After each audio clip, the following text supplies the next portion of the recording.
Good evening. The City of Riverbank City Council and Local Redevelopment Authority Board meetings are now in session. Today is Tuesday, June 27th, 2023. It is 6 p.m. Please rise.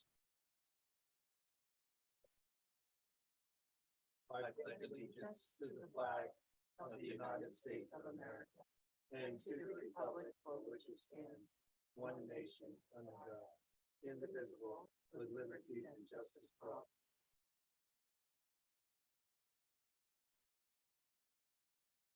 Let's pray. Father God, we just come before you this evening and we want to thank you for our great city of Riverbank. Father, we thank you for our mayor, our vice mayor, this council, Lord, the city staff, and all those that are working on our behalf, Lord God, as citizens here in Riverbank. Lord, I pray that tonight, Lord, that we pray for wisdom, for strength, for courage, to do good and what is right for all the citizens, Lord. I pray that we put the interest of others above our own. God, I pray that we act with love for the common good. May we be good neighbors, recognizing your image in every person here. In Jesus' name, amen. Please be seated. Roll call, please. Councilmember Uribe? Here. Councilmember Jones Cruz? Here. Councilmember Barbara Martinez? Here. Vice Mayor Hernandez? Here. Mayor O'Brien? Here. There'll be no changes to the agenda. Any council authority member or staff who has a direct conflict of interest on any scheduled agenda item to be considered is to declare their conflict at this time. Seeing none, we're going to move straight on to the presentation 7-1. Presentation by Jilton Solid Waste on SB 1383 and the Material Recovery Facility equipment. Good evening. Good evening.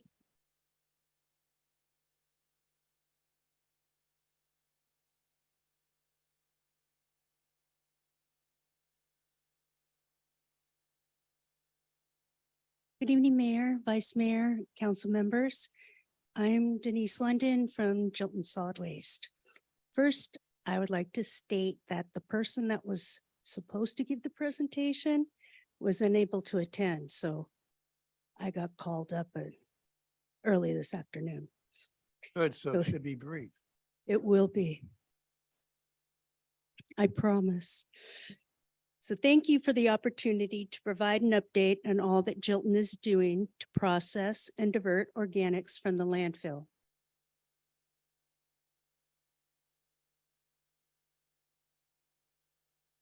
Jilton's commitment to provide a long-term sustainable solution to SB 1383 mandates allowed the city of Riverbank to maintain its two-cart collection system. By doing this, SB 1383 implementation was seamless for the city's residents and businesses. During the fourth quarter of 2021, Jilton began ramping up our sorting and processing operation to further divert organics from the landfill.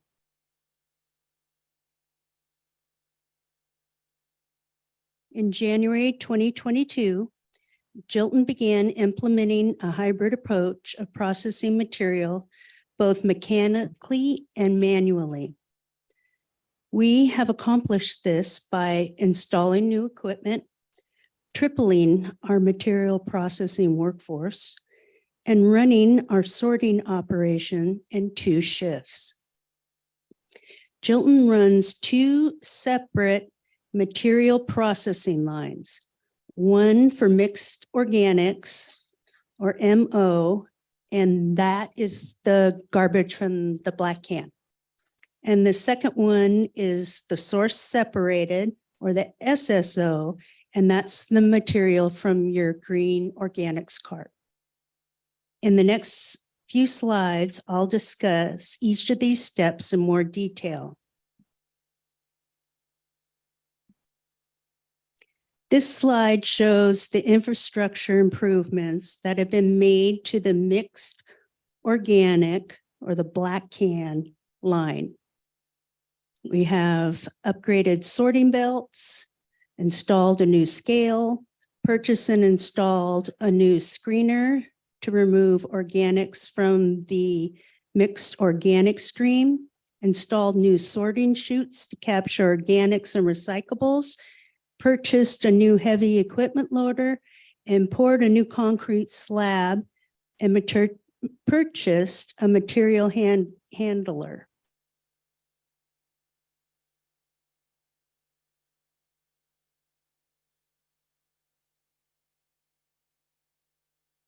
Okay, so in these pictures, it illustrates the new material processing area. So the top left is an aerial view of the giant concrete slab where we're processing material now. And in the bottom left, that green piece of equipment is the material handler. And this is where we sort the large material.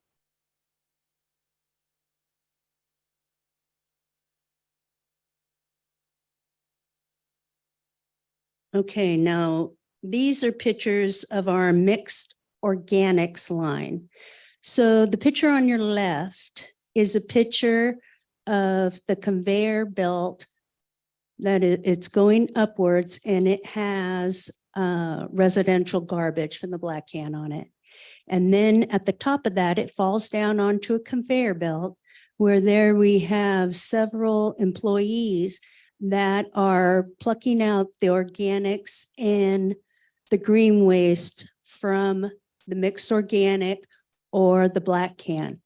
And then the picture on your right is a side view of that sorting area where staff is able to put the material down through these individual chutes into a container. So we localize the recyclables, the cardboard, the organics.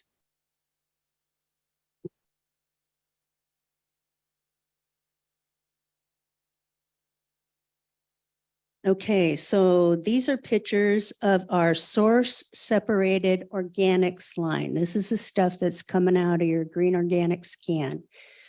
On the left is our new sorting table, and the green waste material goes across this belt, and we have additional staff here that again is on this line, they're pulling out the garbage or recycling. And the picture on the right is our new Phoenix screener. And it is in place to remove the contaminants. So material is loaded in there. And then in that place, it looks like it has brushes on the top. It's a big screen barrel that rotates, and material is separated from there. The small material goes out another end, and the larger material will then go on to the sorting belt.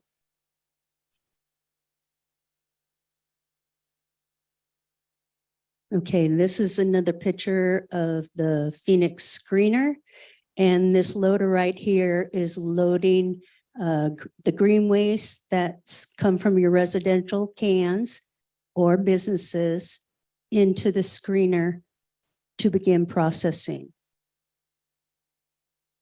Now, in this screener, the smaller organic material, as I mentioned, will fall through the screens, and that's separated from the larger material that continues down to the sorting station.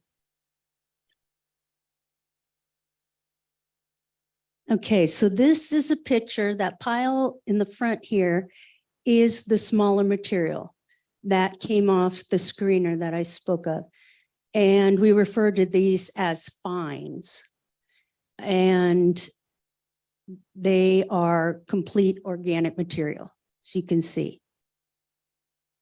Then there's, you see the screener, and it's going off onto the sorting belt there that's covered with a roof.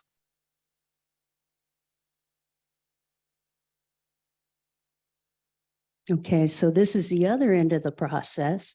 On the back end of material that's being sorted, this is the larger material that came out of the screener, was sorted across the belt, and that pile that is coming off the sorting area is organic material that will then get further processed. Just curious, are they catching stuff in those bins underneath it, or is that just kind of a support thing there? Or? Those bins underneath are for recyclables and garbage.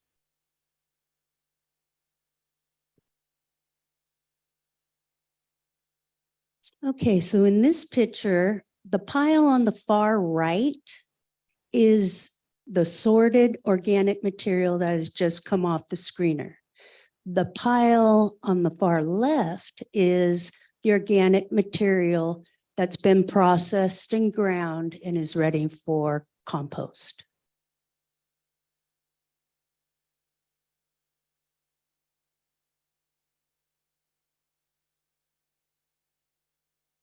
So in addition to the infrastructure improvements I already mentioned, Jilton has made a significant increase in personnel for material processing. Currently, we have 52 employees working down there to process the mixed organics and the SSO organics. And all of these new hires were trained as quality sorting assurance technicians and in safety and to realize what our end goal is. And then we added that second shift. So now we're running 2 shifts that's doing the sorting. And we've added 1.6 million annually to our payroll costs.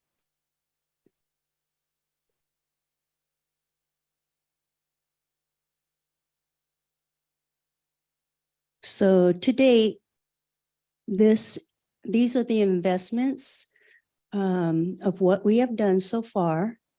And 1.1 million for that large processing area.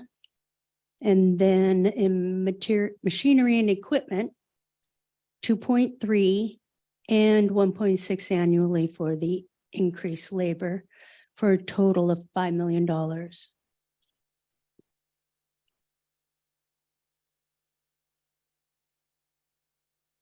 Okay, so these charts illustrate the city of Riverbank's material composition for collected organics and MSW.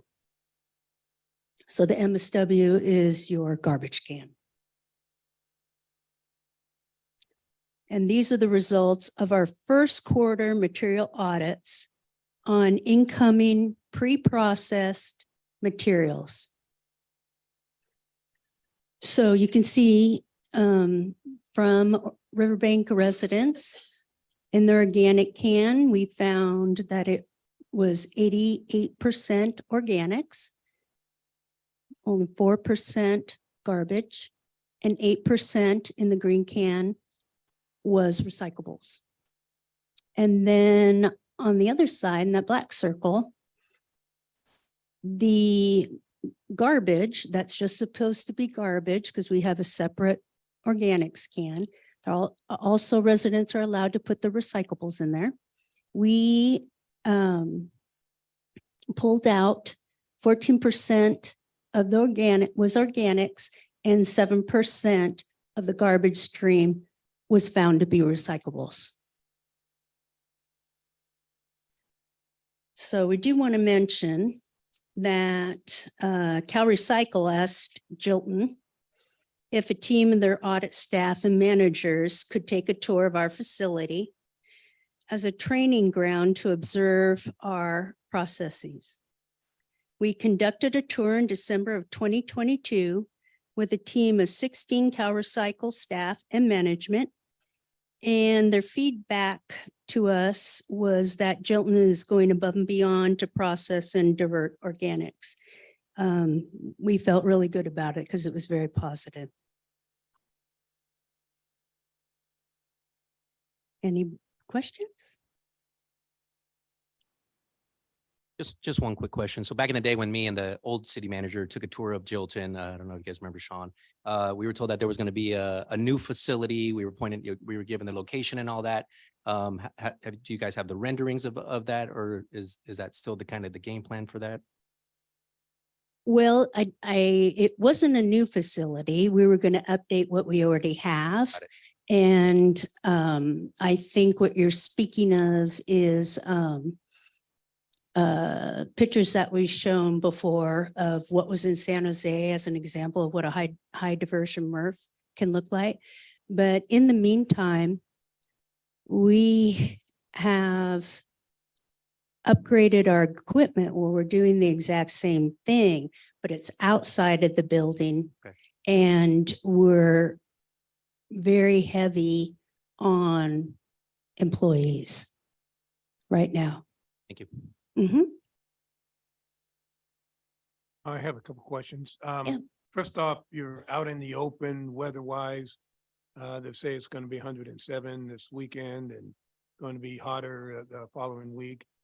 How do you protect your personnel from the cold, the rain?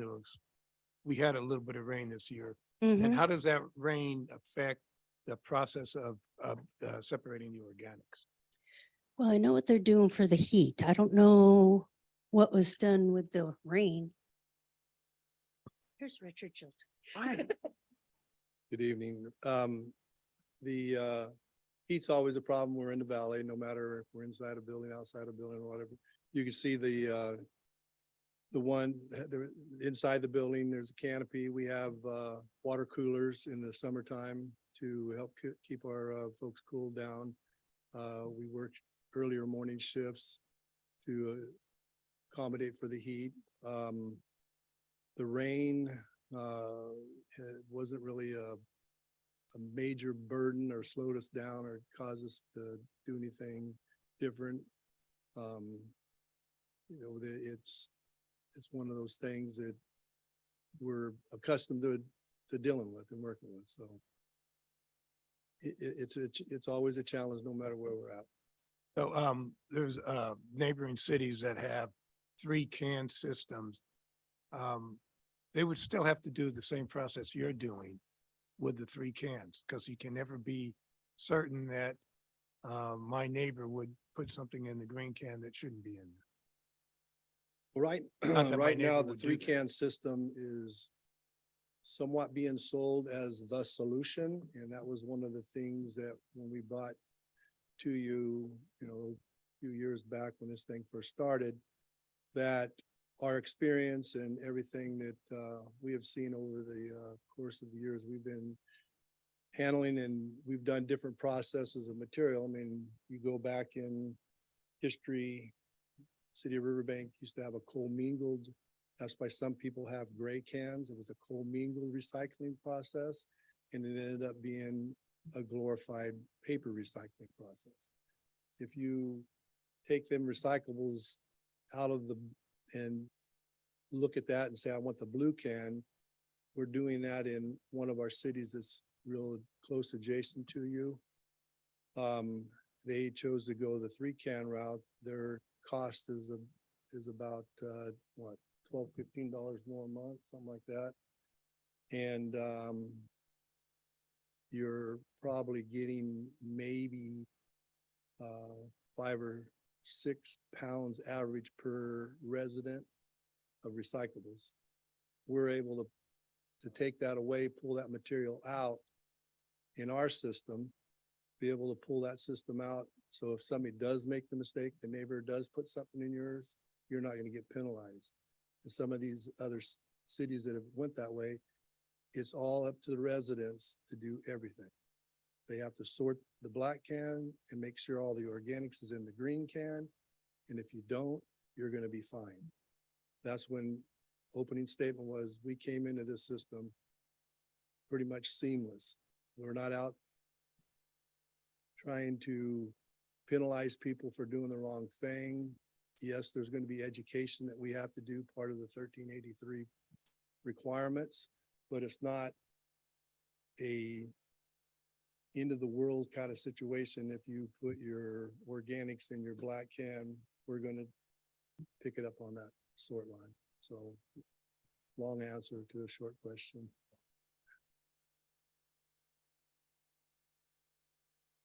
No comment. No question. I just want to say thank you for what you do, because I know I would not be able to continue to separate my garbage. That's something I wouldn't do. So thank you. And that's, people are recycling. I say one bill that came into effect around 2000 was AB 2020. AB 2020 was the bottle bill. As we know it more, that's your little bottle you have sitting there has a value to it. You paid money when you bought that stuff in that container. You paid for it. You have you can redeem it, or you can give it to somebody else and they can redeem it, but that little bottle empty has value. And so people are doing that. It's a law that does work. And so we're not seeing that type of material in the stream. Right now, it costs us more to process the recyclables than it does to take them to the landfill. Well, we need to recycle. I'm not advocating that that's the deal, but the blue can that we're getting from the city that's close by to you, we have to take it to another processor, and they charge us $200 a ton to process that. We can get a rebate depending on how much recyclables it might be in it, but we're still paying about $120 a ton for that material to get sorted. We're not even in that category sorting your black in price range and cost to the consumer. So, all right. Thank you very much. Oh, wait a minute. I'm one more sorry, question. I remembered I had one about the plastic bag. So when I bag my garbage in a plastic bag and I put it in the black can, are you guys dealing with the plastic bag and then sorting it? Or is it recommended to not use a plastic bag like that anymore? People are going to use plastic bags because that's, how you have your containers inside your house or whatever. It's easy to pick up and go put in your can. Yes, we can deal with that. We have bag breakers that inside that trauma that Denise was describing, opens up those bags for the contents can come out and the product can get screened and then sorted. So it's not something, yes, we love it, but it's not something that says, oh, don't never do that again type of thing. So if you need to do it, do it. That's what. No, thank you.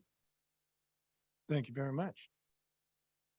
All right, we're going to move on to public comment at this time. Member of the public may comment on any item not on the agenda and within the subject matter jurisdiction of the city council or the LRA board. Comments will be 3 minutes or less, and time cannot be yielded. And who's our first public speaker?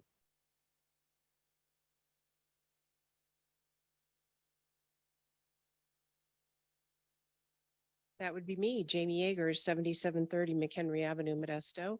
That's in the unincorporated area of Stanislaus County, but within the proposed project area of the Riverwalk specific plan. I've addressed you many times over the past 2 years, so you know how I feel about the project.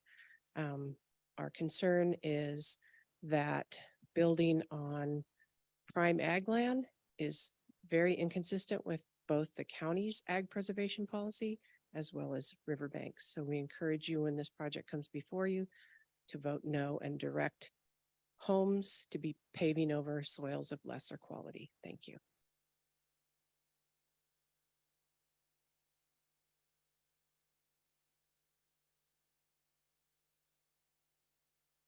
Good evening, Mayor O'Brien, Vice Mayor Rachel Hernandez, rest of the city council and staff. My name is Karen Conrado. I live on Hogue Road, Modesto, also in the unincorporated area that is affected by this project. I'm here to let you know that I'm strongly opposed to the proposed Riverwalk project, as you already know. Approving the proposed Riverwalk project means you would be destroying this beautiful, highly productive farmland that is located adjacent to the Stanislaus River. Once covered over with houses and other buildings, the ability to recharge the aquifer would be significantly impacted. Building homes for the elderly on a designated floodplain seems to be extraordinarily risky to me. As far as I can tell, the city of Riverbank already has enough land to meet its needs. Please utilize this land. Plant and animal life along the river and across this vast acreage would be detrimentally affected. Infrastructure needs, water, sewage, garbage, ambulance, police, sheriff, fire department, services, traffic affect all residents. Approving this plan would be leapfrog development and would create urban sprawl and isolated county islands. Again, I ask you to consider all of the aspects of this proposed project and vote against it. Thank you. Next, please.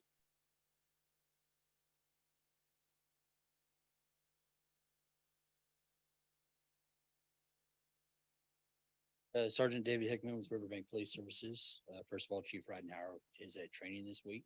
Wants to express his apologies for not being here today and you having to put up with me. As the 4th of July holiday is fast approaching, we want to remind our residents that any illegal fireworks, so if it leaves the ground airborne, that is a violation of city ordinance, and first offense fine is $1,000. For every subsequent fine after that, or every subsequent contact after that, is an additional $1,000. Violations will be issued to the individuals that are setting off the fireworks and or the property owner they are coming from. So property owner might have a party, friend comes over, they set it off, they could both get cited. There were several last year several citations were issued last year for this ordinance. And this year we will have multiple deputies working patrol in both marked and unmarked vehicles. So you may or may not be contacted by one of our deputies, and any of the illegal fireworks that are contacted to a house will be sent to the city for the violation to be sent out. So we just want to express that everybody uses safe and sane fireworks. That's what all the fundraisers are for. All the fireworks stands that are up, those are safe and sane. So just try to keep them on the ground, keep it safe, and keep that hazard down for fire, since it's their busiest time of the year. Any questions? Okay. Thank you.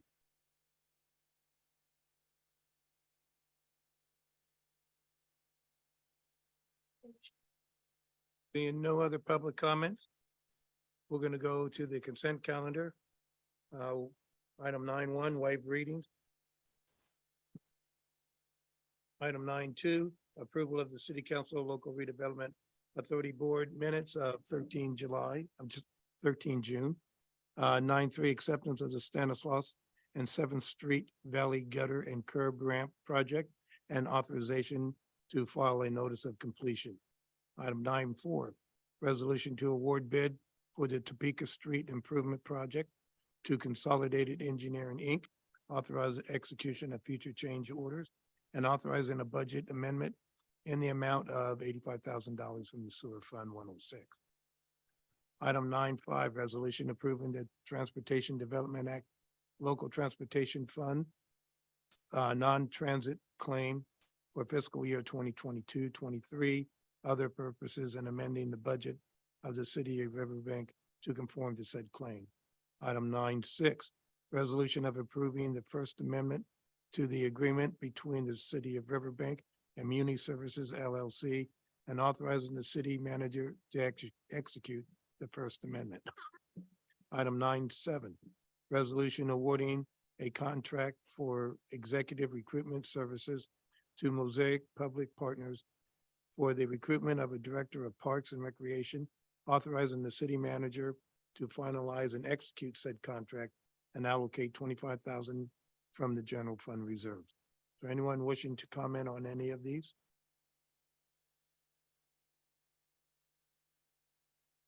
I don't need to pull it or anything. I just want to make a comment that I understand that this is for bike and pedestrian striping and so forth, and we're following the safe routes to school.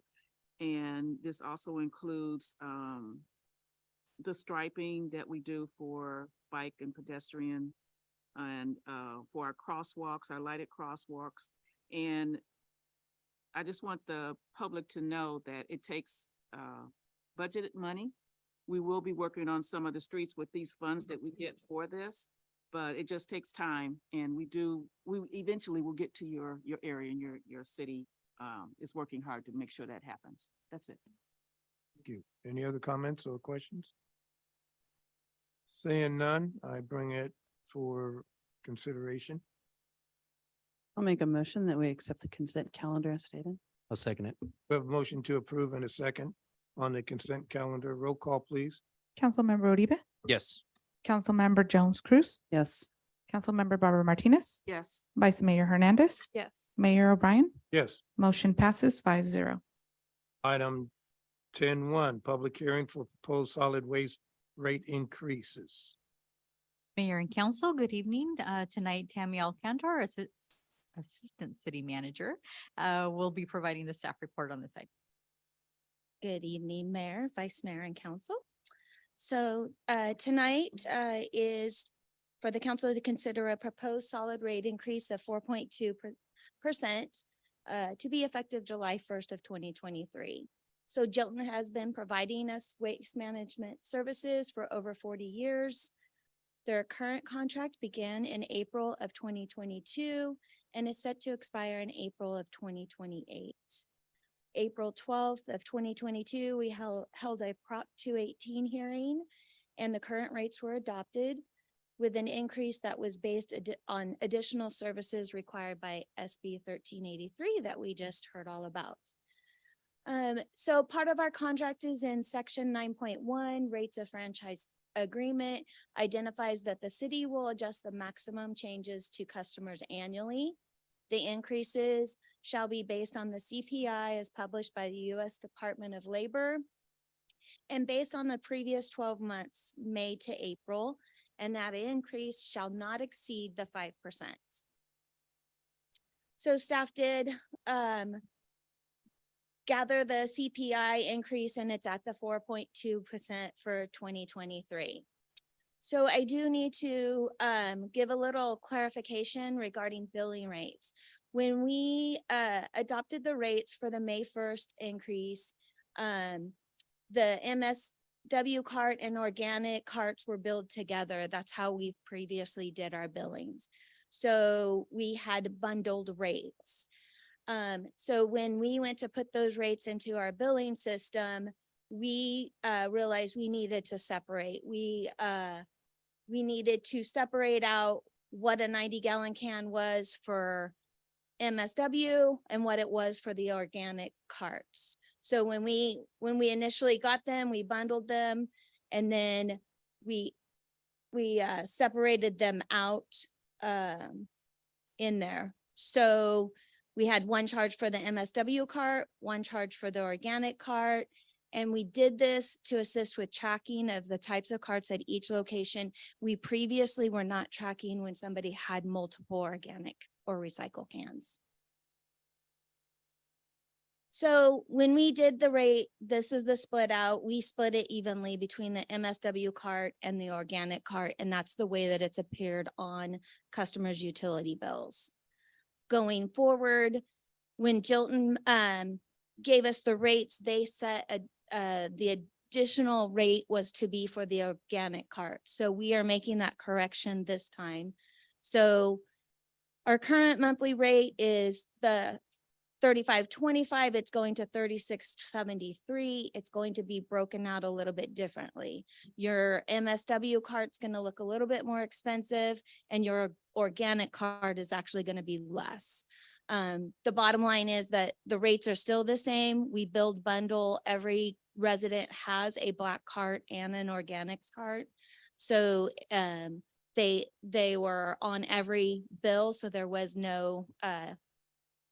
there's no change in what a customer paid. So the new rates are here, where Jilton's original breakdown of those rates, what the proposed increase is for both the basic cart service and the senior citizen disabled low income service if a resident qualifies. there was no change to the commercial. Commercial was straightforward for their Ben rates, but this again is here what the proposed rates are. So for a typical single-family resident, they're going to experience an annual increase of $17.76. And for those that are senior eligible for the discounted rate, they will experience an annual increase of $14.88. So tonight, it's recommended that the city council consider adopting a resolution approving the 4.2% increase in rates for solid waste disposable services. Thank you very much. Before I open it for public comments, input, is there any question of the council? And Mayor, just for clarification purposes, residents will see this amended billing in their September bill because it will bill for July and August. All right, well, since we were doing that, we have twice a year, we can have bulk pickup as for Jiltons. Is there a way that you could give a voucher for someone that takes their own stuff to the dump? Like every once in a while, I'll take a whole truckload worth of, that's something to consider. All right, this is a public hearing. Is there anyone on Zoom? Mayor, there is no one on Zoom wishing to speak. Right? Seeing no public comment, I close public comment, public hearing. I bring it back for further discussion and or consideration. Item 10.1. Second the motion? We have a motion to approve item 10.1 and a second roll call, please. Councilmember Uribe, Yes. Councilmember Jones Cruz, Yes. Councilmember Barbara Martinez, Yes. Vice Mayor Hernandez, Yes. Mayor O'Brien. Yes, Motion passes 5-0. thank you very much. Item 10.2, fiscal year 2023-2024 annual operating budget. And once again, our Assistant City Manager, Tammy Cantor, will present this item. Good evening again. So tonight we are asking the council to consider our fiscal year 23-24 annual operating budget. This presentation will cover general fund, special revenue funds, system development fee funds, housing funds, sewer enterprise funds, and water enterprise. So first off, we'll cover general fund. And our general fund status, we're projecting a reserve balance on July 1st of 2023 of approximately 5.6 million. We're projecting revenues at 14.1 million with expenditures at almost 7 million. And an estimated reserve in June of, that should be 2024, not 2023, of 5.1 million. You know, every time you look through these, no matter, and you'll miss one. So for 2022-23 budget revenues, we budgeted 13.5 million. And for 23-24, we're saying 14.2 million. It's a 5% change, 672,000. And this graph just shows you how our revenues have progressed over the years. With this year, of course, we have the increase there. So our revenue indicators from property tax, the State Board of Equalization authorizes the county the CPI increase of 2%, which is the max that's allowed by Prop 13. We look at our new housing developments that are underway, and we have a few of those in both East Riverbank and West Riverbank. And those also help us determining in building fees that are associated with that, and then our VLF property swap. So our sales tax has been consistent growth year over year, and 5% growth is anticipated for the fiscal year 23-24. And just to note that our top 25 sales tax generators do generate 74.5% of our total sales tax. For expenditures for 22-23, It's at 14 million, and then there's another typo for you. Fiscal year 23-24 expenditures are at 14.6 million, a difference of 608,000 with a 4.3% increase. And this is just a general fund expense overview that shows you how those expenditures are broken out by fund subsidies, law enforcement contracts, salaries and benefits, operating expenses, and capital outlay. Some anticipated expenditure change. Staff costs at 4.1%. This includes our negotiated cost of living adjustments with our groups, with the Liuna Group and Mid-Management Group. Increases in cost of benefits for health and workers' comp, and new personnel, a parks maintenance worker and recreation coordinator. Our law enforcement contracts includes the SRO position, which is partially funded by Riverbank Unified School District. And then 300,000 in funding offsets by public benefit. And I do want to note that we did recently receive a letter letting us know that there have been some adjustments in the SR 911 contract where they are increasing it approximately 25% based on some of their computer aided dispatch system upgrades, some equipment upgrades, and some repositioning. So once the county has adopted their budget and finalized it, we will be coming back to the council for an additional appropriation.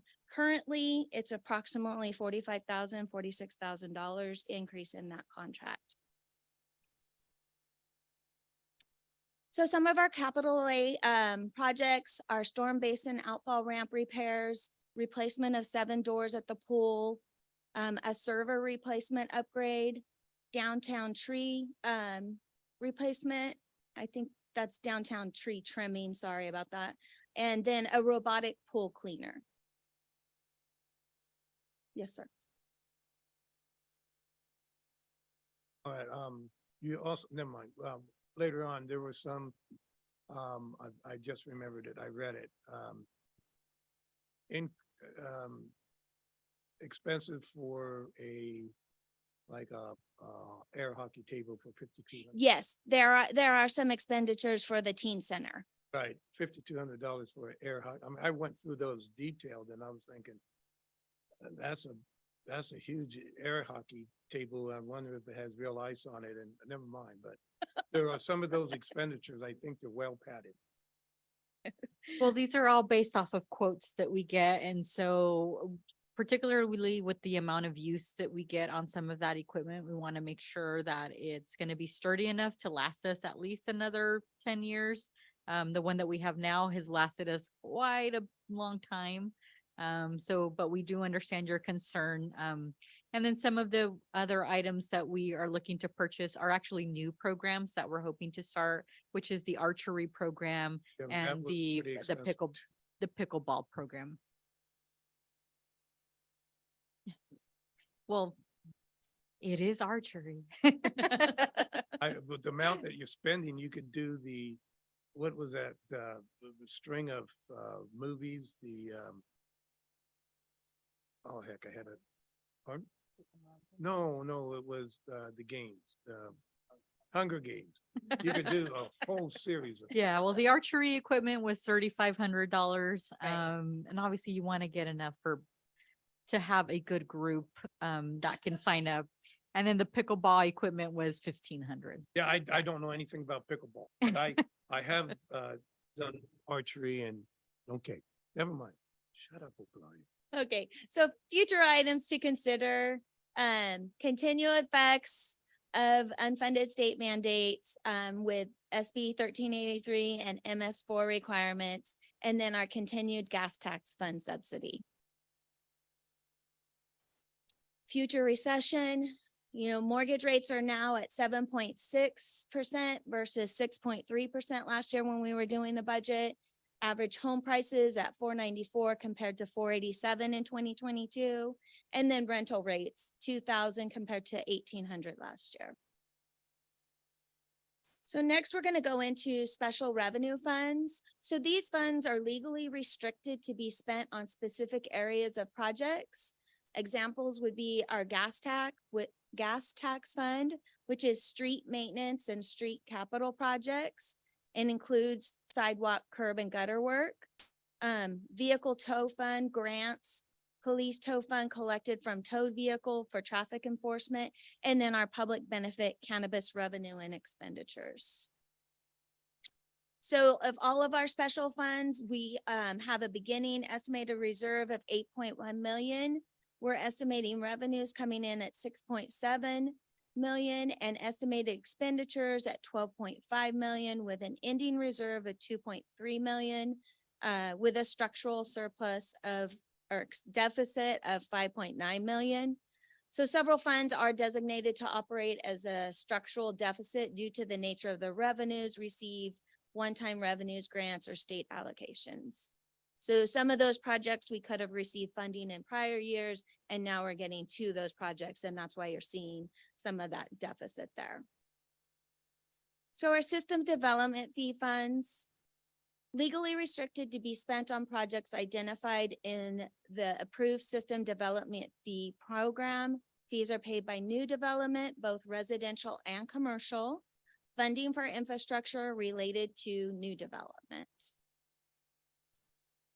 So some of our projects, we have Roselle at Patterson traffic signal that we have still been working on, our Oakdale Road improvements from the MID Canal to northerly limits of Crossroad West Unit 1. And we are estimating our beginning reserves to be at 6.8 million, revenues at 1.3 million, with expenditures at 3.2 million, with an ending reserve of 4.8 million. And again, the same with these revenues, they are designed to operate a structural deficit due to the nature of the fundings. So the next we're going to cover is our housing funds. So these funds are for all current outstanding loans to residents for the first time home buyers program and the housing rehabilitation loan program. Loan payments received must be used to provide future loans. Loan terms typically are 30 years with deferral loans for the first time home buyer loans. And the city does continue to participate in the Stanislaus Urban County Consortium for CDBG and home funding and plan to for the fiscal year 23-24. So our beginning reserves in our housing activity funds are 3.8 million. We're estimating repayments of approximately 76,000 and then expenditures of 2.5 million. Hopefully that means that we're giving out some of those first-time home buyers or any of the loans. And then our ending reserve at 1.4 million. So reserves include program income repaid loan funds only and do not include any grant proceeds. So next we will proceed to our sewer enterprise funds, which are legally restricted to be spent on sewer related operating expenses and projects. Revenues are paid by all city customers, residential, commercial, industrial, and new development. There are 4 different fund types: the operating fund, the debt service fund, a capital improvement fund, and a connection fund. We receive 97% of these revenues from user fees. We are seeing a 20% decrease in revenues, and that's primarily due to a funding that was received for the SiteLogic Energy project of 1.2 million. But there is technically a 3% increase in revenue for service connections and the new 5-year rate plan that was adopted for the sewer. So some of our capital outlay projects in the sewer is a lift station upgrades at Roselle and Candlewood, sewer line replacement in the alley between Sierra and Patterson from 1st to 8th Street, a sewer line replacement in the alley between Sierra and Stanislaus from 1st to 3rd Street, and then our wastewater treatment plant Muffin Monster replacement teeth. So we are estimating beginning reserves at 9.1 million. With revenues at almost $6 million and expenditures at 6.8 with an ending reserve of 8.3 million. Again, you're seeing a deficit here, and some of that is due to collecting revenues for some of those projects ahead of time and getting, the projects are now included, so. Water enterprise funds, again, legally restricted to be spent on the water-related items. Revenues are paid by all city customers, residential, commercial, industrial, and new development. There are 3 funds in the water: operating fund, capital improvement fund, and the connection fund. 1% increase in revenues due to an increase in service connections. Rate study projects expenses continue to be, the capital expenses continue to be funded. So we are behind on some of our capital improvements in the water fund and are getting those back in the front, in front of those. So our capital outlay includes a water line replacement in Sierra Alley, 3rd to 8th Street, a well maintenance rehab, a vac valve exerciser, the well 10 discharge line realignment, and then crossroads tank, a new cabinet, and PLC. So all water enterprise activities, we're anticipating beginning reserves at 6.3 million with estimated revenues at 3.6. Did I say that right? Beginning reserves at 6.3 and estimated revenues at 3.6 and expenditures at 5.2 million with an ending reserve of almost 4.8 million, showing a structural deficit primarily due to capital projects. So that is the presentation for the 23-24 budget. And I'd be happy to answer any questions. I have a question about the well maintenance rehab. Is that one particular well, or are we trying to be proactive in looking at all of our wells? So we're trying to be proactive, and the plan is that that will be an annual expenditure where the Public Works will be looking at our wells and evaluating which one needs to be maintenance because it hasn't been consistent over the past year. So we're trying to get on a routine for that. So that would be the cost of one well. Cost of one well. Okay. Yes. Any other questions before I open it up for a public hearing? Had a comment. I got a chance to review last week's, I wasn't here, but I got to review last month's, I'm sorry, the last city council meeting where you did your presentation. I had about 10 questions. Marcel was great and answering all of them. So I think it was very informative. Yeah. So I feel good about tonight. Thank you. Thank you. All right, this is a public hearing. I open it up for public hearing comments. Do we have any public comments online? Mayor, there is no one wishing to speak. All right, I close public hearing. I bring it back for consideration, comments, or discussions. I'll make a motion to approve item 10.2. I'll second. We have a motion to approve in a second. Roll call, please. Councilmember Uribe, Yes. Councilmember Jones Cruz, Yes. Councilmember Barbara Martinez, Yes. Vice Mayor Hernandez, Yes. Mayor O'Brien. Yes, Motion passes 5-0. thank you. LRA item 10.3, review and adoption of proposed fiscal year 2023-24 local redevelopment authority LRA budget. Melissa. Mayor and Council, it's Melissa Holdaway, our administrative analyst at the LRA. Chair and authority members, tonight I'm bringing you the proposed budget for the now I'm following her lead. 23-24 year for the local redevelopment authority. Budget assumptions are pretty much the same as the last year. We do have an approval and execution of the OLDCC grant for this fiscal year that has not been approved as of the meeting date today. I expect it to go through, but I just haven't heard anything from the agency yet. ESCA number 2 work completed by the end of this fiscal year as well. I have a feeling that'll probably go to another fiscal year, but we are hoping that the conveyance will be completed this fiscal year.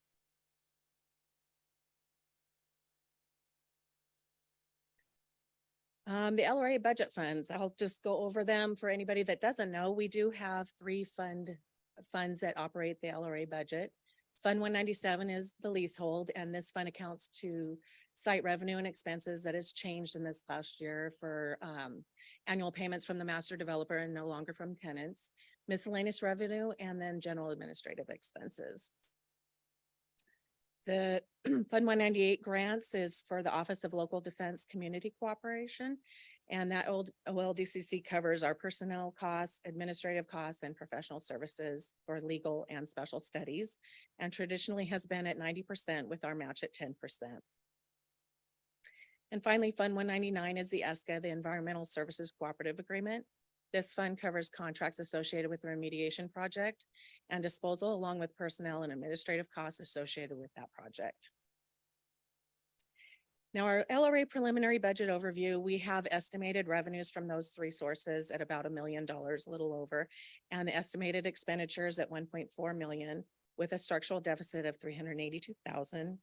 And this estimated costs include one of the 13 substation replacements after initial assessment and priority from the engineering firm. It isn't a firm number yet. We haven't gotten the numbers back from that engineering firm as of now, and still waiting on that. So I've just put it in there as earmarked for it to get completed in this fiscal year if we get the funding. ESCA number 2, what is left? Well, we have the final reports once the ESCA is complete, which isn't going to probably be in this fiscal year as well. Additional surface soil sampling, concrete sampling, disposal of the remaining presses, which continues to be put on hold because the U.S. Army does not have the funding for it at this time. They're hoping to have it in this next fiscal year. And then of the best management practices, the BMPs that are required by the EPA. And this is just periodic testing for PCBs that remain on the site. So recommendation, it is recommended that the LRA board adopt a resolution approving the LRA proposed fiscal year 23-24 budget. And is there any comments or questions? Before I open it up for public hearing, are there any questions directly to her? I have a question. At one time, we had plans for working on the power line. So it's my understanding that we have not started working on it, and we plan in the near future to start, right? I honestly haven't heard anything from Hetch Hetchy on that for a while. I know that they were saying that the poles along Claus were our responsibility, but I have not heard anything from Hetch Hetchy in quite a while. So I don't even know Those where big that's at. poles that are up on several streets are for the Hetch Hetchy lines in case they do happen to come down with natural disasters, right? Okay. I don't see how it's gonna catch them, but okay. Well, there's two lines. One is MID, that is the one to the south. The one to the north is the Hetch Hetchy line. Correct. Okay, so Correct. a lot of that is also MID. I can't fathom. Just don't be under when they fall. Oh, yeah, right. Yeah. How it's gonna hold it up. I mean, they're up high. There's nothing to catch the lines actually, you It's- know, the it's way for it's the supposed to sagging. wrap. I know, it just doesn't look It's like it. for the it'll I work. do know that those poles, that replacement, the pole replacement is on our CIP list that we handed down to Ametis. So it's still on that list. Okay, just wondering. Thank you. Any other questions? All right, I open this up for a public hearing. Is there anyone wishing to, Yes, we have one on Zoom, Mayor. all right? Please state your name. The number ending in 3108. Can you unmute? I am unmuted. Okay, please Can state hear your you. name Go and give ahead. us your comment. Okay, Evelyn Halbert, and I just have one question. Because I noticed that there's nothing on the budget for fire. Could you please explain how or who or how the fire assessment is paid for out there at the ammo plant? I'll answer that after the other public comments come on in. Any other public comments, questions? There is no one else on Zoom, Mayor. Seeing none, I close public hearing. I bring it back. The fire assessments will be paid once the land conveys to either the city or to the Metis. Right now, it's federal property, except for Parcel B. parcel B, which has fire assessments paid to that, but not through the LRA. And that is a federal does not pay state assessments or taxes, nor does state pay local taxes or fees. So that's the way it works. Thank you. Any other questions bring it back to the board? All right. Bring it back for a consideration, please. Make a motion, we approve item 10.3. And I'll second that. A motion to approve and a second on item 10.3. Roll call, please. Authority Member Uribe, Yes. Authority Member Jones Cruz, Yes. Authority Member Barbara Martinez, Yes. Vice Chair Hernandez, Yes. Chair O'Brien. Yes. Motion passes 5-0. Thank you. Item 11.1, resolution to reduce or credit and waive the Summerfaire Commerce Center LLC system development fees for the Concierge RV, boat, and self-storage facility. So Donna Kinney, our Planning and Building Manager, will provide the report on this item. Good evening, Mayor and Council. As mentioned, this is Summerfaire Commerce Center. It does have all its approvals. It's been through Planning Commission for architectural and site plan review. Before that, you did a zone change for it. So this project is ready to get up and running. As I explained before, there are several reasons why we collect these system development fees to finance unfunded costs, expand public improvements, ensure services, minimize costs to the city, and this is all charged to new construction. So you may have noticed in your staff reports that the letter that Steve Mothersell had submitted to request a reduction of fees. He figured it somewhat different. He didn't realize that we had a mixed use categories that would serve his purpose. He just chose a commercial and an office. And so once we sat down and started talking to the developer, we said, you know, these are the fees that you owe. And so he agreed. So there is a 2,000 square foot residential unit that the property manager will be living in. And so there's only one unit, and he's asking for a reduction in the storm drain fee, and I'll explain why in just a minute. There's also a 2,000 square foot office for that manager to use. Again, he's only asking for the storm drain fee to be waived on this unit. And I have a typo. Not this one, but this says commercial, but when I go to the one that's all in yellow, it says community. I saw that too. So you also notice that we're looking at 2022 fees instead of the 2023 fees, and that's because he started his infrastructure and started negotiating with staff on these reductions before the fee schedule changed. So both the commercial and the office is by the square foot, while the residential, thank you, was per unit. Okay, so these are the ones in yellow are the ones he would like a reduction on, and it is commercial MU, not community MU. So we mentioned storm drain for the other two categories, and the reason why he's asking for the storm drain on all three is that the use is justified through a reimbursement to the adjacent, can't talk today, heritage subdivision, which has fully paid for the storm drain system that both projects are hooked up to. This takes the stormwater over to the Diamond Bar East Basin. And so they're asking for zero stormwater on this project. Now so both projects have the same owner and applicant. And then in terms of water consumption and wastewater generation, they're asking that be waived as well. because the storage units themselves don't really have access to restrooms or water usage. So anything there like the dump station would be very minimal, and it will have its month or bi-monthly bill. So that should cover the storage facility sections.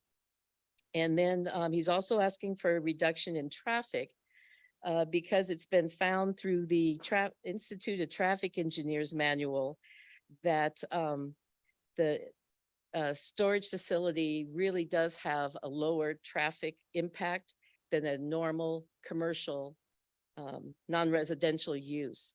And so for that reason, they're asking that that cost be reduced to 80 cents a square foot. So in this one, so removing the water, wastewater, storm drain, and reducing the streets and public works, which naturally would reduce the 5% administration, that would take it down to $1.29 a square foot, and we're talking 270,000 square feet. So it's still a substantial amount. So the recommendation is to consider and approve the mixed use residential, office, and commercial credits and waivers that's requested for the fees assessed on the construction of the concierge. So that's one dwelling unit, one office, and then the 270,000 square feet of the rest of the project. It's been one of those days. I'd be happy to answer any questions you have. I have a couple of questions before, this isn't a public hearing, so this is good. Stormwater, although it's going to the Diamond Bar, stormwater, we have been saying, let's don't pay it, but yet MS4 requires that we take care of it individually and collectively.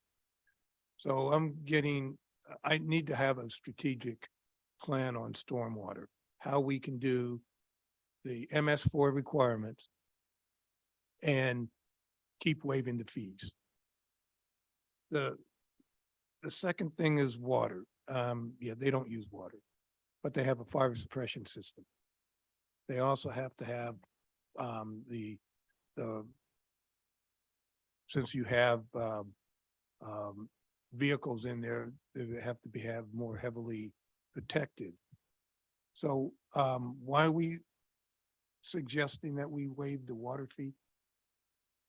We suggested that, or yeah, it was suggested because it is actually a precedent. We did that for Thunderbolt because I guess the argument was that there is water needed for fire suppression, but it basically sits in the lines. It's not something that's used continually and costs more each month. It just sits in the lines until it's necessary. Is there a connection fee? Yes, there are connection fees.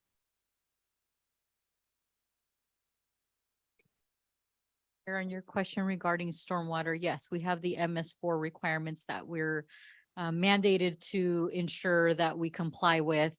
But part of that MS4 requirement was the adoption of the low impact development standards. And that low impact development standards required that these developments maintain their stormwater on site rather than having to come through the city system. So that's one of the reasons why we would consider recommending a waiver of those fees, since they have worked specifically with the Diamond Bar East folks to make sure that the stormwater basin that's being installed at Diamond Bar East will be able to handle basically the 3 developments that are there. Understand that. My concern is we have a whole city, most of it is not in a storm water system that we have to bring in collectively, and we cannot charge for stormwater. Correct, but these new developments do pay towards stormwater since they are part of the community facilities district that charges them a stormwater maintenance fee. This would be strategically, what I don't want to have is outfalls or, we're not like in the rural where it goes into the river. Okay, that's understandable. We can't do that. So everything that we do we have to make sure we have it collected. Correct. So it's the older part of town that I know you're concerned with I because am. all of the new developments do pay that community facility district fee. And so that's what gives us the funding to ensure that their stormwater is going to where it's supposed to go. All right, another philosophical question for another day. Any other questions? I had a question about the dump station. So how would that affect our sewer line, or would it or not? Well, there would be some usage. Generally, when you would bring your RV back for storage, you would dump it before it would sit in its garage and wait for your next trip. It would have a meter, or there'll be a water meter because they need water to flush it down and such. And so it will be metered, and we will be able to have a bill, have them pay a bill each 2 months. Mhm. And basically, just to follow up on that, is that their use is not going to be continuous as would be in a residential or even in a commercial location. Since you're probably using your RV maybe 2, 3, 4 times a year, not continuously throughout the year where you would be coming back to use that wastewater system. Question, do they not have an RV washing station then at this one? Because some do. You drive in and hose your RV off. It's by the dump station. They had talked about it, but I believe it's been removed from the plans. So I'm leaning towards in favor of approving the credits except for the water. Only because if I use my water one time, I get charged for the entire thing, right? So with the dump station, it's a hard sell for me. So that's where I'm at the moment. All right, thank you. Are there any public comment on this item? Do we have any public comment on Zoom? Mayor, there is no one on Zoom wishing to speak. All right, I bring it back for further discussion and or consideration.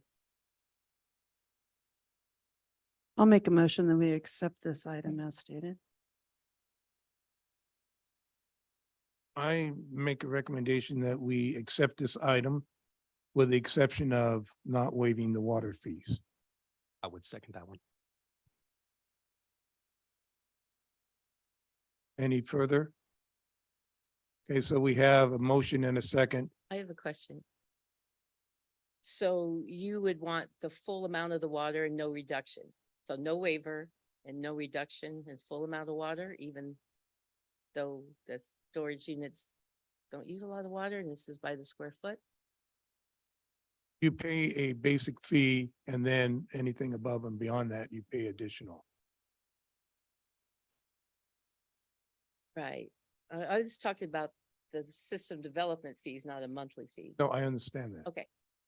So why would they not pay the system development fee? Because a large portion of it doesn't use water.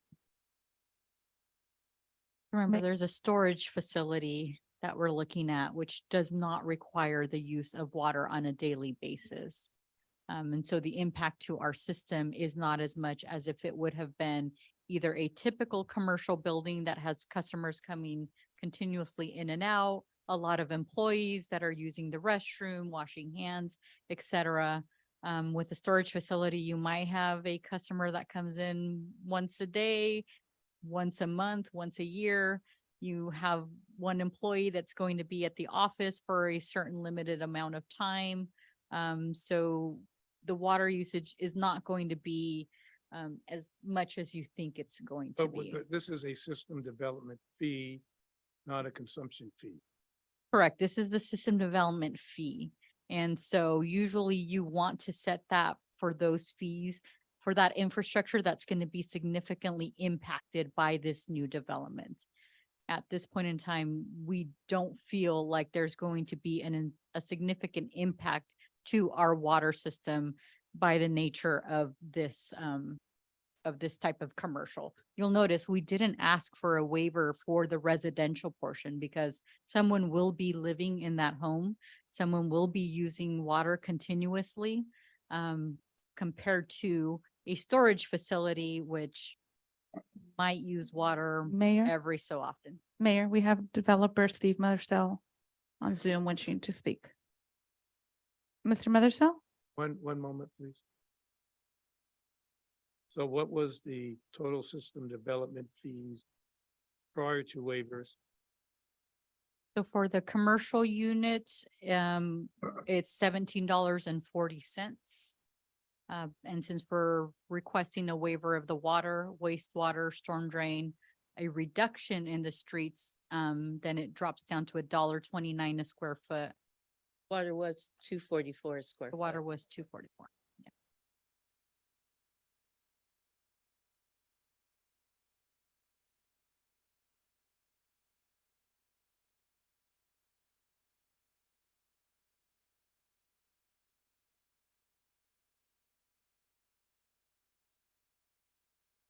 Sure.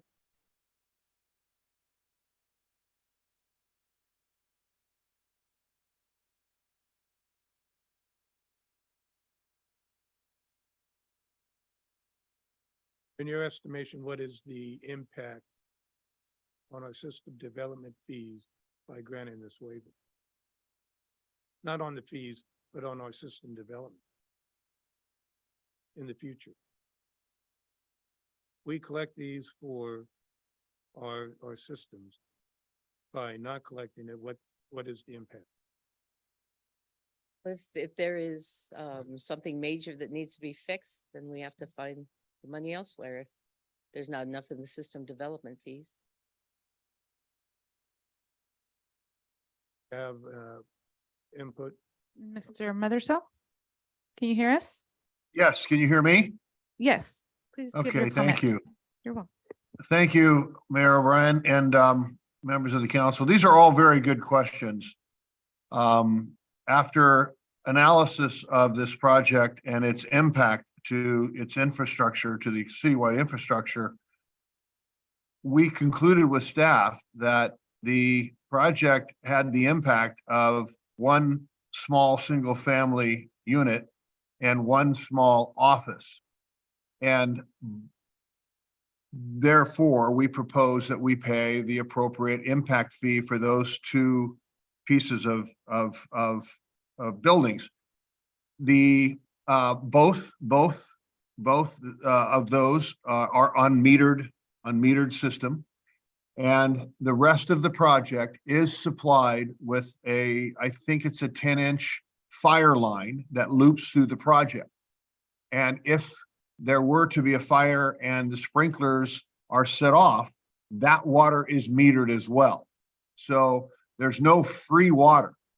The impact fees, we feel, are appropriate to the impacts to the infrastructure caused by this somewhat unique project, from traffic to sewer to storm drainage. As Donna very appropriately pointed out, you know, we have installed the ultimate storm drainage system collectively with Diamond Bar East. I do want to correct Donna on one point, and that is that we will include an RV wash packaged plant. It only the water usage is only needed to supplement evaporated water. It recycles water, just like the drive-through car washes that we all use, you know, in our communities. Any new water, of course, is provided to that, is metered as well. So it's not like there's any free water being provided in that regard. So, you know, we've worked very, very diligently with staff to try and identify the most appropriate impacts to both the system development fees as well as ongoing metered fees for this project. And the CFD, the project being in the CFD, it collects ongoing maintenance revenues for storm, water, sewer, is appropriate, and we don't dispute those at all. We think staff together with our engineers have adequately addressed the impacts to the infrastructure's system development fees in our proposal. And we plead with you to agree with us.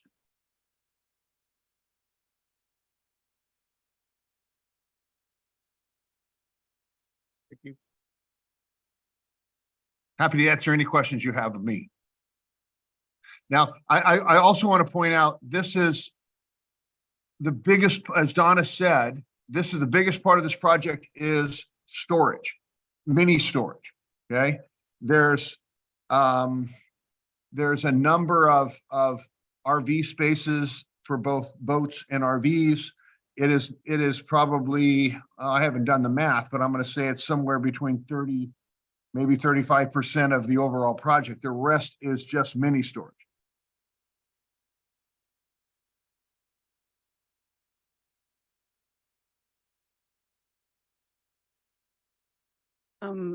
I think that you guys have done a fabulous job of breaking this down into 3 different parts. I got the feeling that this was kind of tricky because you had 3 different things going on in one project. And I just feel personally confident that we are charging them for the water that they're going to be using. So I just wanted to thank you guys for that hard work. I'm sure it was kind of hard hashing all that out.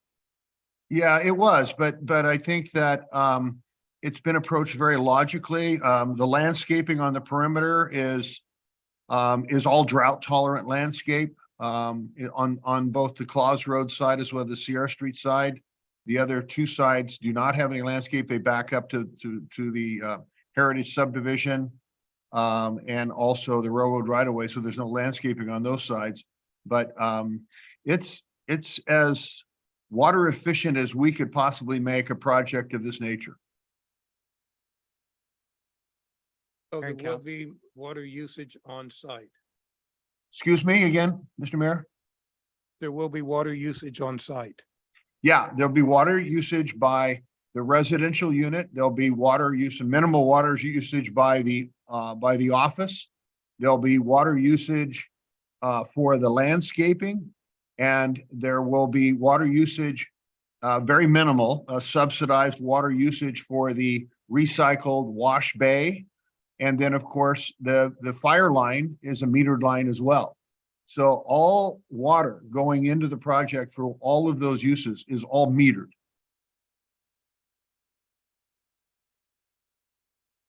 Mayor and council, before we proceed, from And Councilmember I Jones' might add one more comments- thing. Well, let us continue our discussion. Okay, thank you very much for the time. It sounds like she's not agreeable to your amended motion, so we would need to wait and see if she gets a second to hers and then. I understand that. We're still discussing. Okay.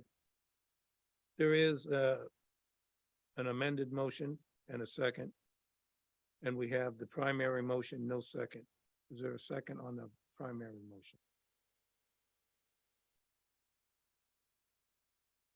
Seeing none, we'll move forward with the amended portion on item 11.1. Can you state it clearly so I understand it? Because I'm not clear on what you amended. We are amending system development fees for water On the commercial, on the commercial. so it would be, the recommendation would be that the residential pay the fees with the exception of storm drain. Right. That the office space pay the fees with the exception of storm drain as well. That's the office, and then the commercial portion of it would pay all of the fees with the exception of wastewater and storm drain. So that would bring back the water fee. And the But if they don't have plus water to the- no, if they don't have water to the commercial, why are we charging them for water? That's just my question. they are having water to the commercial. They are using it for washing. Go back down to the last one. Their streets and roads is reduced by $6. and more on the administration fee. Correct. The administration fee is So a wastewater storm percentage drain. based. $6, and what's the difference? 80 cents a square foot? Or no, 75 cents a square foot? More than 77 cents a square foot reduction in administration. And can you remind me what the fee is for residential for water?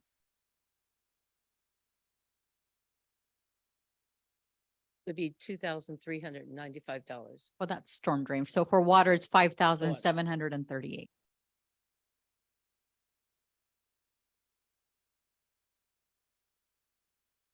And to your point, I feel that we should consider a reduction rather than the full fee.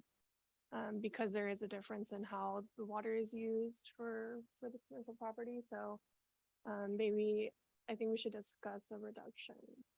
Either that or continue with a reduction presentation to it. Not a total pay and not a total elimination. City council have a figure in mind that they'd like to possibly reduce that at? Well, they're gonna have at least one station for the use. So whatever that impact would be to the system development, like you would do just for a home, there'd be some system impact.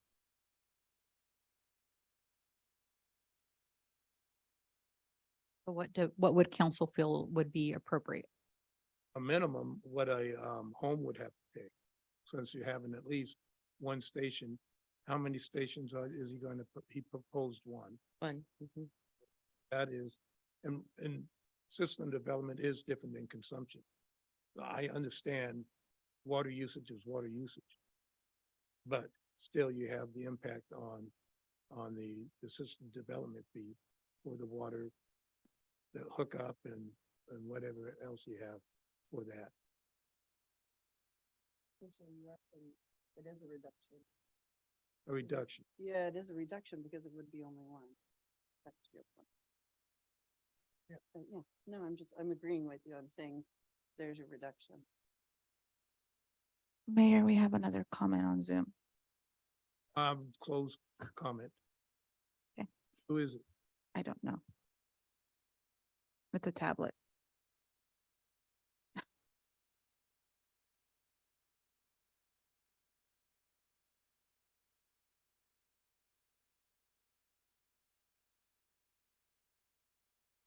Would council like to look at a percentage-based reduction? Would you like to recommend that the city staff look at possible other commercial sites that have similar use to see what their potential impact has been? How about this? If we go with staff recommendation modified for one fee equivalent to a housing unit, that before we do any more reductions, that we fully understand what the impacts are for and why we're asking for reduction. We do it because of nonprofits. We do it because of a longstanding company's been here for, we keep bringing them here, but yet our system development fees are there for a purpose. And we have a tremendous opportunity coming our way where system development fees are going to be reimbursed or whatever for this major project. And we need to have the funds coming in. We're not here, we're not a nonprofit. We are for profit, it's not for profit. We are for at least sustaining the whole system. Agreed. And running out of system development fees, well, we have to come up with money somewhere. That means our general fund would have to come up with it. Well, not necessarily. New development pays for its equitable impact to our infrastructure. And so as new development is coming in, if you think of that particular portion of town, Diamond Bar West has made a significant investment in our infrastructure in that area, including streets and roads. Diamond Bar East is currently making a significant investment in the new streets and roads, water, sewer system that's there as well. The Heritage, which is the residential portion of this project that's next door, is also making a significant investment in that infrastructure. And so this is sort of the last tiny little piece of that development area that we're seeing. And so they're coming at the tail end. And they've been able to make arrangements with some of those developments in order to mitigate some of the impact that they technically would have if it were an entirely standalone development. And case in point with the stormwater, the fact that they were able to negotiate that with the neighboring developments significantly lowered how they would impact our particular infrastructure, which is why we would be recommending the waiver for those. For the dollar store, they had they did not want to have any stormwater at all. And we gave them a 25% or 75% reduction, I believe. And we've recently had the recommendation for Monsheen, and not for Monsheen, sorry, for Thunderbolt. And we still have the recommendation that they requested of the waiver of all of the fees for the building they built back in 2012. So there are existing developments that we have been able to work through some of these recommendations and what their true equitable impact is going to be to our system, given that this has such a significant commercial component to it, where it's not going to be 24-hour use of our systems. That's why we felt comfortable enough to come forward to the city council with this specific recommendation. Like we mentioned, we're not requesting a waiver on the residential portion because there is definitely an assumption there that there's the potential that water, sewer, storm can be used 24 hours a day because you have people continuously living there. Whereas some of the other development, the commercial portion of it, you might have one RV that comes in that day. You might have 0 RVs that come in that day. You might have 10 RVs that come in that day, but they're going to be sporadic in nature rather than consistent. Are your questions or concerns that we're not clear on the differences between the system development fees? What we need to do is make a recommended range in system development fees, because you have a set price and you have a standard. Those set prices keep wavering. So if you say there's a range from 0 to $1.83 in system development fees for, let's say, sewer, then you can justify why you're charging X amount. But if you have $1.89 a square, then that's what you're advertising when somebody comes on in. So the difficulty in being able to do that is that every single development that we would bring online, we would have to come to the city council for you to set that fee. Our ordinance does not allow for any administrative process for either Donna or myself to be able to consider where within that range does that fall. So we would be having this exact same conversation for every single new development that comes before you.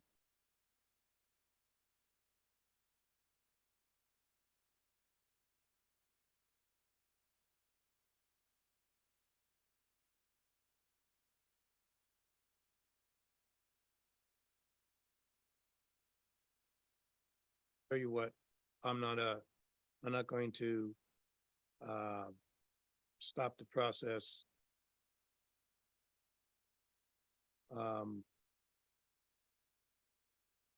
But I do want to fully understand. I know where you're coming from, but there's still an impact. Stormwater, if they got it, they got a deal, fine, but there's still deals that don't pan out and we can't recover after we state.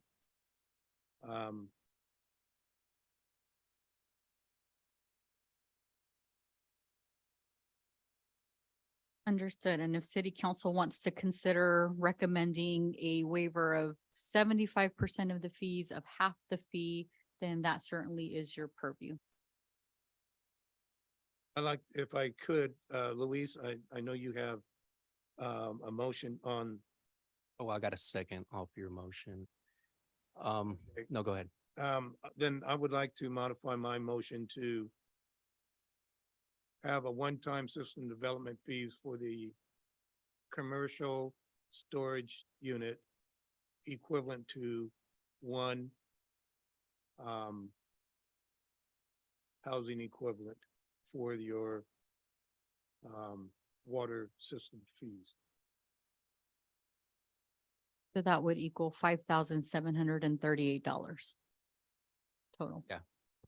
Yeah, I would second that. So the fee, rather than being zero for water, would be a flat fee of $5,738. Are we allowed to do a flat fee? Yeah, okay, okay. He can.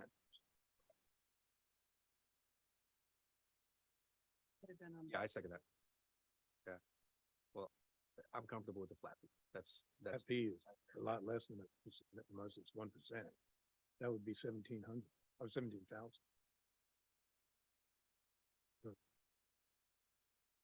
and I'll second that. Okay, we have any further discussion? We have a first and a second to approve the fees as modified for the water system development fee of a flat rate equivalent to the housing unit. Roll call, please. Councilmember Uribe, Yes. Councilmember Jones Cruz, No. Councilmember Martinez, Yes. Vice Mayor Hernandez, Yes. Mayor O'Brien. Yes. Motion passes 4-0. Item 11.2, a resolution to award a contract for 30% design for the Regional Recycled Water Project, Phase 1, to Brown and Caldwell, and authorize a budget appropriation of $1,400,247.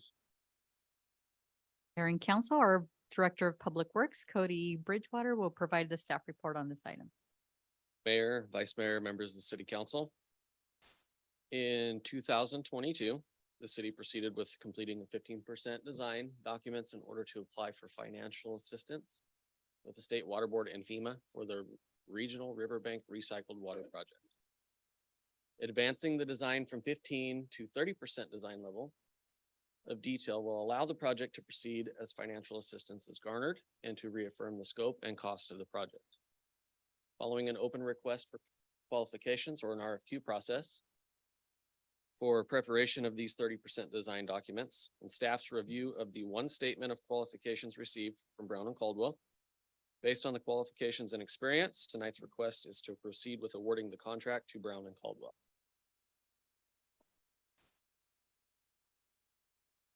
Any questions? There was more information he was Well, going. let's go. Do both of them at one time, but we can't. I know.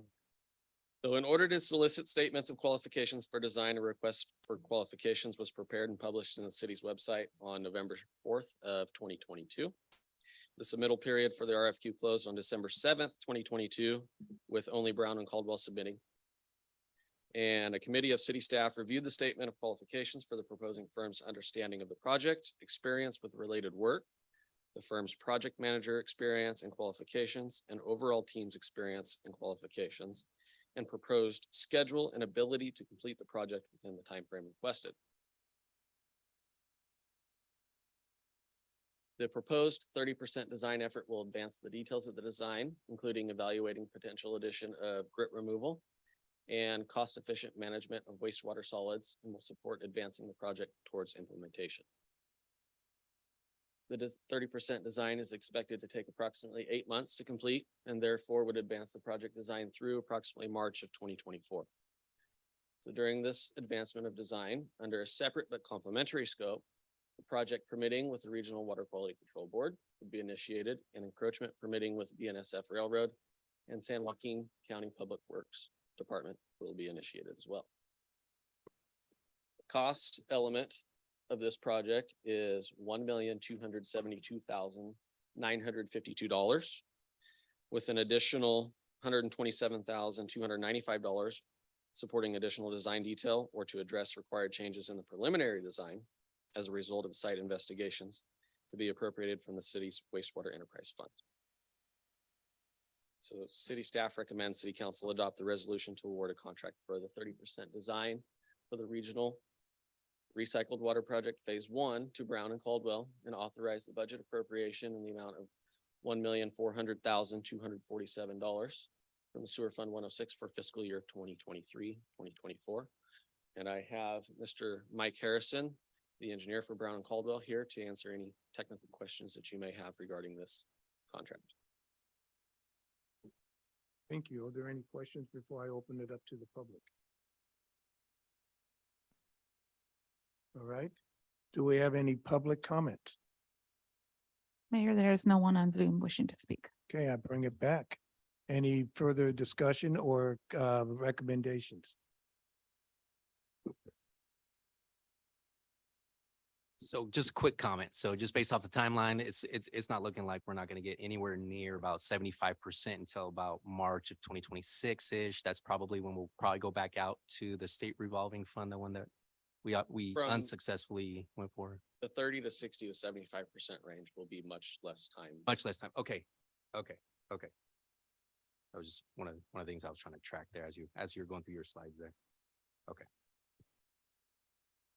Further questions? Considerations?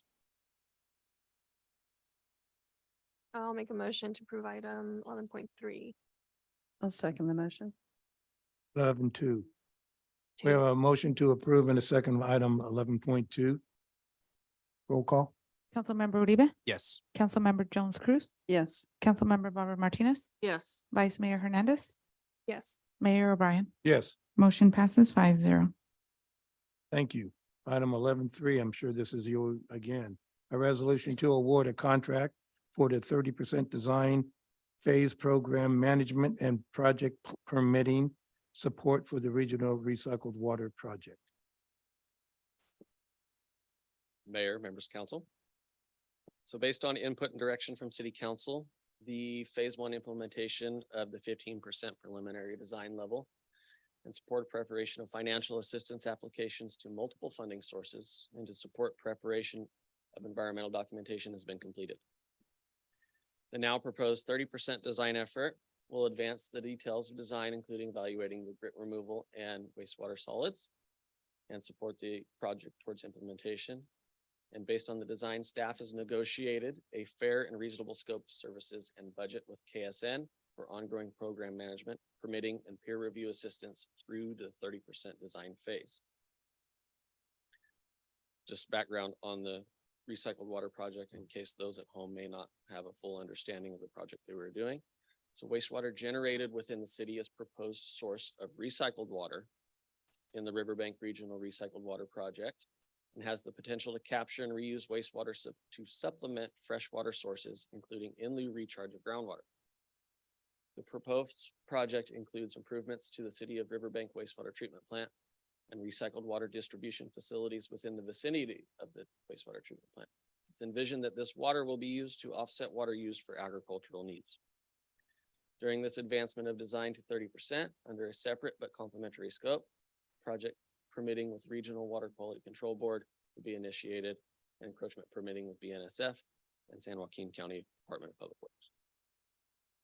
So based on city staff's review of KSN's continued performance as program manager and selection as on-call civil engineering related to the city's water, wastewater, and stormwater utilities, and the firm's project manager experience and qualifications, contracting with KSN for this phase program management is recommended.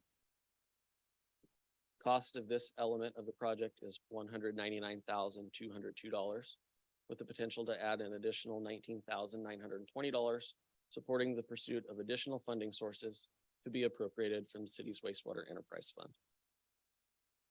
Staff recommends the city council adopt the resolution to award the contract for the 30% design phase program management and project permitting support for the regional recycled water project phase 1 to Keldson, Stenock, and Newdeck Incorporated and authorize a budget appropriation in the amount of $219,122 from Sewer Fund 106 for fiscal year 23-24.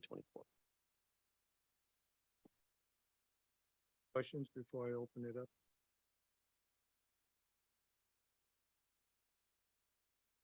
Anyone from the public wishing to speak on this item?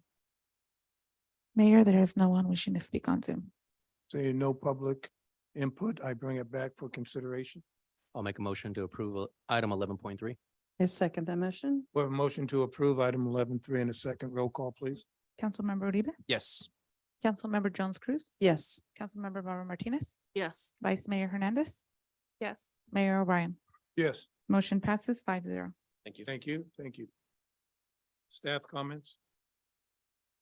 So first off, just a thank you to the city council for the rapport that we have up here at the dais. It really does provide staff with an opportunity to see council's view and perspective on certain items, and gives us an opportunity to go back and look at our processes so that we continue to make those better, so that as recommendations come forward to the city council, we're able to come back and make sure that we're complying or at least addressing the city council's wishes. So with that, the city has issued a request for proposals from qualified housing developers for the construction and operation of the city's transitional housing project. This will be built on city-owned property that's located at Jackson and Stanislaus. And the RFP will be available on our website starting tomorrow. All city offices will be closed on Tuesday, July 4th for the Independence Day holiday. And of course, I want to, as many residents have already seen, there is movement of dirt over at the Crossroads West commercial site that's located on the northwest corner of Oakdale and Clarabelle Road. A groundbreaking ceremony is officially scheduled for Tuesday, July 11th, and that's going to be at 9:00 a.m. At the site. And then I'd like to ask our Director of Public Works, Cody Bridgewater, to come up to the podium with an announcement regarding the Authorize development. So tomorrow morning, beginning at 8 a.m., city staff will be assisting the developer at Authorize with identifying their cross connections between the sewer and storm drain lines. So if you see a lot of smoke coming out of the ground over there, I promise you it is not on fire. We are going to be performing some smoke testing. We did this, I believe it was about a week ago, and it was relatively successful. So Authorize has their civil engineering firm that will be out on site tomorrow with their surveyor, and they're going to geolocate these points, and we are going to disconnect them and remove them from the city sewer system. This causes a tremendous impact on the city's wastewater treatment plant during rain events. So if we can remove these cross connections, we will be in a much better situation come winter time. May I ask a question on that? Okay, so if we found significant stormwater going into the sewer systems, what, 3 years ago? So what if, say we find it? Who takes care of the stormwater? It will be the responsibility of the property owner. Understand. But they have those system development fees to go along with that. So how are we going to make them do that? So as a reminder, system development fees are on new development, not understand on that. existing This is developments. So somewhat new. So the projects that are funded from this system development fee are very specific and identify new development related projects. They don't go towards maintenance of projects that have already been installed. That's where the CFD comes into play. And that's where, you know, you have provided direction in this in the past, and not just specifically you, Mayor, but we've also heard this from other council members regarding a citywide fee for storm drain that would address the older areas of town where we don't have a collection of that fee that we currently have. Right. That stormwater still has to go somewhere and doesn't have to sit on the railroad tracks or at Moonshine. Correct, but it does prove to be more difficult in those areas because there's no new development there that's causing an impact. It's already an existing deficiency. So that's the difference when you're looking at what projects you can fund from the system development fee. Is it really associated to new development, or is it already an existing deficiency that really should be funded through maintenance fees that we're collecting?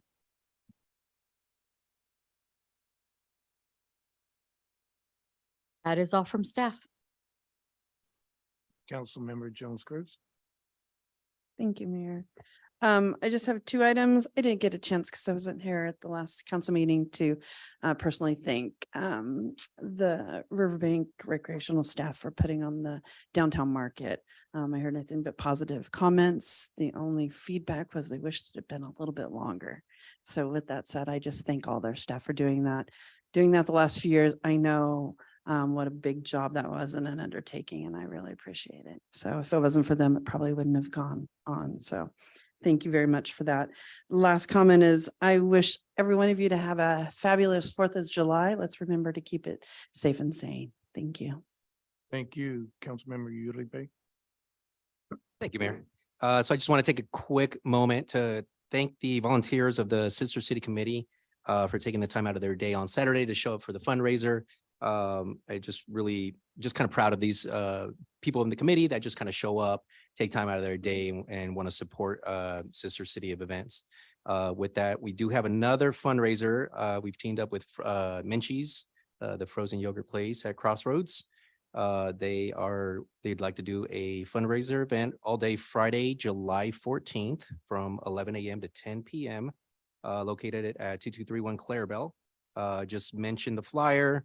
And 20% of what they do as far as business will go towards the Sister City Committee. So please show up and support. Thank you. Thank you, Councilmember Barbara Martinez. Last week I attended the Public Safety Committee meeting representing the Central Valley and the city of Riverbank, and topics of discussion were homeless outreach services with a different and interesting approach, earthquake early warning systems, ambulance patient offload time, transnational opiate trafficking, emergency response and recovery services from natural disasters, and seismic retrofits for vulnerable housing. I too attended the cultural event that was on Saturday, and I enjoyed the different experiences of tasting different kinds of food, the booths, and also the traditional dancers and the music. Along with our Parks and Recreation Department, our Sheriff's Department, we will be hosting our annual Bike Rodeo Kids Health and Safety Annual Fun Event. That's on Wednesday, July 12th. It'll be right out front here. I also attended the Zero Waste Stanislaus workshop regarding waste reduction, recycling, composting, and sustainable alternatives. And then CBCR is hosting a Christmas in July dinner dance, and it's going to be a fundraiser for scholarships. And happy July 4th to everyone. Thank you. Thank you, Vice Mayor. And I attend the Cal City's Policy Committee for Community Services, encompassing bills, statewide bills that are coming up on behavioral health, housing, parks. The state sounds like it's trending towards like regional approaches to grant applications, et cetera. So it was nice to be able to advocate about the barriers that smaller cities face and opening lines of communications with statewide departments. But I look forward to having a more longer list of bills that the Cal Cities is proposing to support. And with June ending, I do want to wish everyone a happy Pride Month, but also an upcoming happy 4th of July. Thank you. Have just a couple ones. I'd like the city to participate in May Bike to Work Month, not to detract from the rodeo safety, but we're the only city not participating in this. And I know you have a bicycle and you can ride, and I will, like next May, we all participate one way or the other, because Newman was in first place for small cities with 6%, which meant they probably had 2 people riding their bike. Oh, yes. So, well, I would like to at least be on the chart. It doesn't have to be first, but we need to be on the chart. And it also would allow us to look at our bike safety going to and from. As I know you mentioned it, Darlene, I'd like to, as we ramp up next January, we start looking at advertising that program. I would like to also get an update in early August on how's it going with our rating that we need to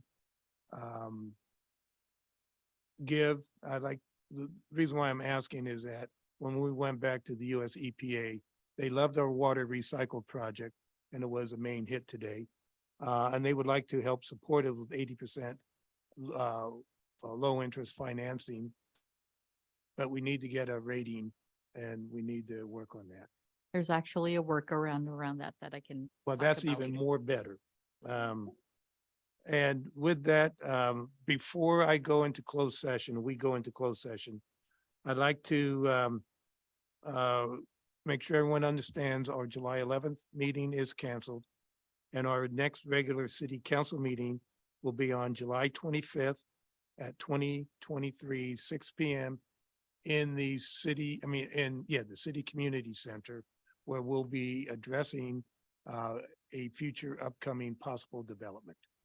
With that, we're going to adjourn to closed session consisting of item, bless you, 13.1 liability claim pursuant to Government Code Section 54961, claimant Margarita Castaneda, agency claimed against the city of Riverbank. With that, anyone wishing to speak can do so for a period of 3 minutes before we go into closed session. Any public comments?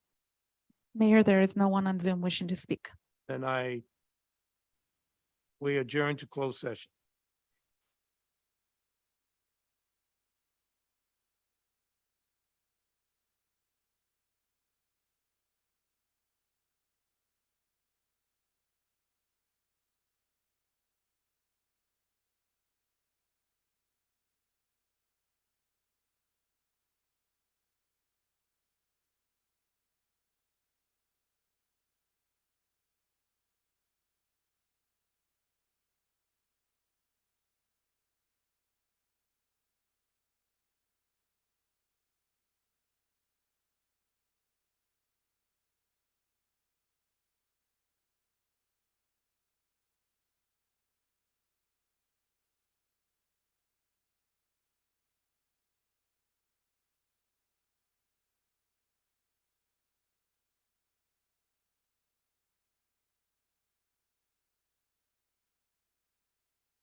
The City of Riverbank City Council reconvenes from closed session on item 14.1, report from closed session on item 13.1, liability claim.